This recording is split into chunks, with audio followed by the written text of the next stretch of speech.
અમદાવાદના ઇન્દિરા બ્રિજ નીચેથી મૃતદેહ મળવાનો મામલો સામે આવ્યો છે। મૃતદેહ સિંગરવાના ગુમ યુવકનો હોવાનું ખુલ્યું છે। હાથ પગ બાંધેલી હાલતમાં કોથળામાંથી મળી આવ્યો છે મૃતદેહ। ત્યારે ગઈકાલે આ મૃતદેહ મળી આવ્યો હતો। આકાશ નામનો યુવાન ગુમ થતા ઓઢવમાં અરજી કરવામાં આવી હતી। તો રિવરફ્રન્ટ પોલીસે હત્યાનો ગુનો નોંધી વધુ તપાસ હાથ ધરી છે।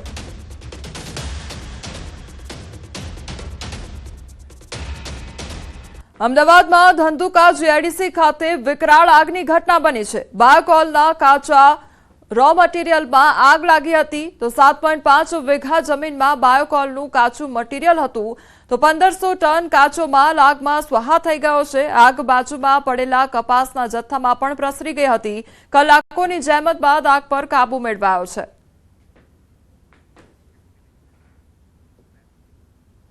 આજે વાત કરવી છે એક એવી શાળાની જે વિદ્યાર્થીઓને પુસ્તકની સાથે સાથે વ્યવસાયિક કૌશલ્ય પણ શીખવાડે છે।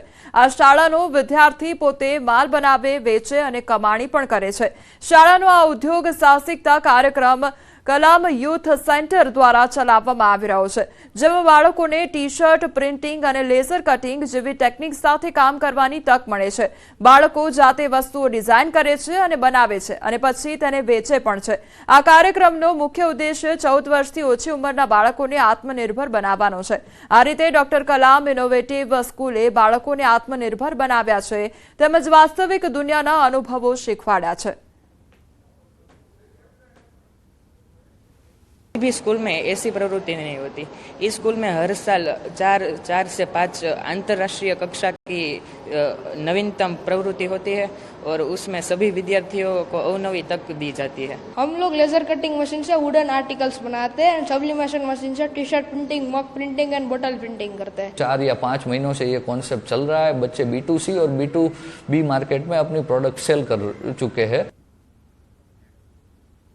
સુરેન્દ્રનગરના લીંબડી તાલુકાના શિયાળી ગામને વિદ્યાર્થીની એક અનોખી ઇલેક્ટ્રિક સાયકલ બનાવી છે। આ સાયકલ સંપૂર્ણ ઇલેક્ટ્રિક છે અને સોલાર વડે ચાલે છે, જેનાથી પેટ્રોલ ડીઝલની બચત થશે અને સાથે સાથે વાતાવરણને પણ પ્રદૂષિત થતું અટકાવી શકાય છે। અને ખાસ કરીને આ સાયકલ મધ્યમ વર્ગીય લોકોને પણ પોષાય તેમ છે। અંદાજે 3 થી 4 દિવસની મહેનત બાદ આ ઇલેક્ટ્રિક સોલાર સાયકલ બનાવવામાં આવી છે। આ સાયકલની ખાસ વિશેષતા એ છે કે આ સાયકલમાં લગાવેલ બેટરી સોલાર ડાયનેમા અને ઇલેક્ટ્રિક એમ 3 રીતે ચાર્જ થઈ શકે છે। કેન્દ્ર સરકારના સાયન્સ અને ટેકનોલોજી વિભાગ દ્વારા દર વર્ષે ઇન્સ્પાયર એવોર્ડ માટે શાળાના વિદ્યાર્થીઓ દ્વારા બનાવેલું કૃતિઓનું રજીસ્ટ્રેશન કરવામાં આવતું હોય છે, જેમાં આ ઇલેક્ટ્રિક સોલાર સાયકલની કૃતિ રાજ્ય કક્ષાએ પસંદગી પામી છે, જેથી વિદ્યાર્થીનીને સરકાર દ્વારા ₹10,000નું ઇનામ પણ આપવામાં આવ્યું છે। આગામી વર્ષોમાં ઇલેક્ટ્રોનિક બાઇક અને કારના જમાનામાં આ ઇલેક્ટ્રિક સોલાર સાયકલ ચોક્કસ સફળ રહેશે તેવી આશા છે। ઇલેક્ટ્રિક બાઇક અને કાર પણ છે તે રીતે ઇલેક્ટ્રિક સાયકલ પણ બની શકે છે। તેમાં ખર્ચો પણ ઓછો થાય છે અને શારીરિક શ્રમ કે પર્યાવરણની અને પેટ્રોલિયમની બચત પણ થાય છે। આ મોડલ બનાવવા માટે અમને 2 થી 3 દિવસ લાગ્યા હતા અને આ મોડલ બનાવવામાં 3 થી 4 હજારનો ખર્ચો થયો હતો।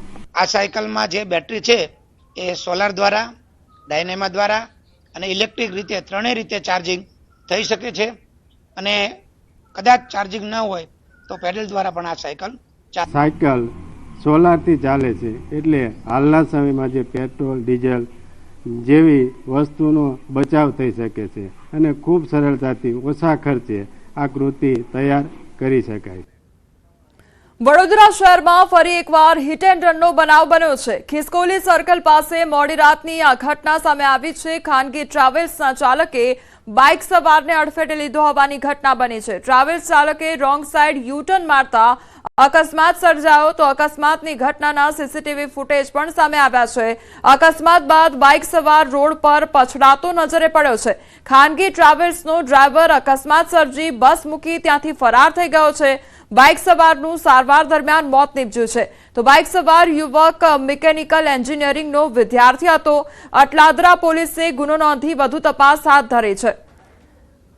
તો હિટ એન્ડ રનની આ ઘટના સામે આવી છે, જ્યાં જે ટ્રક ચાલક છે તે વાહન મૂકીને ત્યાંથી ફરાર થઈ ગયો છે। તો બીજી તરફ જે બાઇક ચાલક છે તેની સારવાર દરમિયાન તેનું મોત નીપજ્યું છે। આ તરફ જે બાઇક ચાલક હતો તે વિદ્યાર્થી હતો અને તેનું સારવાર દરમિયાન મોત નીપજ્યું છે. તો હિટ એન્ડ રનની આ ઘટના વડોદરાનો આ સમગ્ર મામલો કે જ્યાં રાત્રિના સમયગાળા દરમિયાન હિટ એન્ડ રનની ઘટના સર્જાઈ હતી અને ખાનગી ટ્રાવેલ્સ ચાલકે બાઇક ચાલકને ટક્કર મારી હતી. સંવાદદાતા હાર્દિક અમારી સાથે જોડાઈ ગયા છે. હાર્દિક, હિટ એન્ડ રનની ઘટના જે બાઇક ચાલક છે તેનું મોત નીપજ્યું છે, શું અપડેટ આખી ઘટનામાં? બિલકુલથી તમે કીધું પ્રમાણે કે આ જે યુવક છે મિકેનિકલ એન્જિનિયરિંગનો અભ્યાસ કરતો હતો અને આશાસ્પદ યુવક હતો, તેને પોતાનો જીવ ગુમાવવાનો વારો આવ્યો છે. અને ખિસકોલી સર્કલ વિસ્તારની વાત કરીએ તો ત્યાં ખાનગી ટ્રાવેલ સંચાલકોનો અડિંગો હોય છે. રોડની બંને તરફ તેઓ પોતાના આડેધડ વાહનો પાર્ક કરતા હોય છે અને એ રસ્તા પરથી તેઓ પસાર થતા હોય છે. તો આ જ રીતે બેફામ જે છે તેઓ પસાર થતા હોય છે. ત્યારે એક ગફલતભરી સ્પીડના કારણે અને સ્પીડમાં વાહન જે છે તે રોંગ સાઈડ પર યુ ટર્ન લેવાના કારણે એક ટ્રાવેલ્સના જે ડ્રાઈવરે એક નિર્દોષ જે વિદ્યાર્થી છે તેનો ભોગ લઈ લીધો છે. આખી ઘટના છે તેના સીસીટીવી ફૂટેજ સામે આવ્યા છે. જ્યારે ઘટના બની ત્યારે યુવક જે છે તે બાઇક સાથે નીચે પટકાયો હતો અને તેને ગંભીર પ્રકારની ઈજાઓ જે છે તે પહોંચી હતી. ખાનગી હોસ્પિટલ નજીકમાં જ આવેલી છે, ત્યાં સારવાર માટે લઈ ગયા અને સારવાર દરમિયાન તેનું મોત જે છે તે નીપજ્યું હતું. જોતામાં લોકટોળા ભેગા થઈ ગયા, એના કારણે આ ટ્રાવેલ્સનો જે ચાલક છે તે બસ મૂકીને ત્યાંથી ફરાર થઈ ગયો હતો. ત્યારે સીસીટીવી જી હાર્દિક, સમગ્ર માહિતી બદલ આપનો આભાર. સમાચારોમાં આગળ વધીએ તે પહેલા રોકાઈશું એક બ્રેક માટે.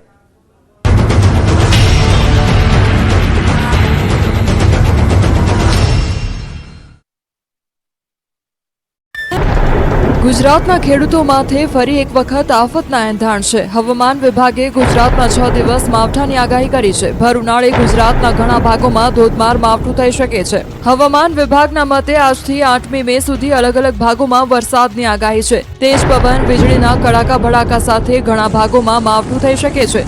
ગુજરાતમાં 6 દિવસ દરમિયાન વરસાદની સાથે કરા પડવાની સંભાવનાઓ પણ વ્યક્ત કરવામાં આવી છે. દક્ષિણ પૂર્વ રાજસ્થાન પર સાયક્લોનિક સર્ક્યુલેશન બનેલું છે. એક ટ્રફ એક્સટેન્ડ થઈ રહ્યો છે, જે ટ્રફ દક્ષિણ પૂર્વ રાજસ્થાનથી લઈને દક્ષિણ ભારતમાં તામિલનાડુ સુધીનો છે, જેની ગુજરાત, મહારાષ્ટ્ર, કર્ણાટક પર અસર જોવા મળી શકે છે. જેના કારણે અમદાવાદના હવામાન કેન્દ્ર પરથી ગુજરાતમાં વરસાદ થવાની સંભાવનાઓ વ્યક્ત કરવામાં આવી છે. 4 મે ગાજવીજ સાથે મધ્ય વરસાદની સંભાવના છે, જેમાં કચ્છ, સાબરકાંઠા, બનાસકાંઠા, પાટણ, મહેસાણા, અરવલ્લી, મહીસાગર, પંચમહાલ, દાહોદ, વડોદરા, છોટાઉદેપુર, નવસારી, વલસાડ, દમણ અને દાદરાનગર હવેલી તથા સૌરાષ્ટ્રમાં અમરેલી અને ભાવનગરમાં માવઠું થઈ શકે. તો 5 મે તમામ જિલ્લાઓમાં છૂટોછવાયો વરસાદ થવાની સંભાવનાઓ છે, જ્યારે કેટલાક જિલ્લાઓમાં કરા પડવાની પણ સંભાવનાઓ છે. ખાસ કરીને કચ્છ, બનાસકાંઠા, સાબરકાંઠા, અમરેલી, મહીસાગર, દાહોદ, છોટાઉદેપુર, મોરબી, રાજકોટ, જૂનાગઢ, અમરેલી અને ભાવનગરમાં કરા પડવાની શક્યતાઓ છે. તો 6 મે કચ્છ, બનાસકાંઠા, સાબરકાંઠા, પાટણ, મહેસાણા, અરવલ્લી, મહીસાગર, દાહોદ, મોરબી, રાજકોટ, જૂનાગઢ, અમરેલી અને ભાવનગરમાં કરા પડવાની સંભાવનાઓ છે. હવામાન વિભાગના મતે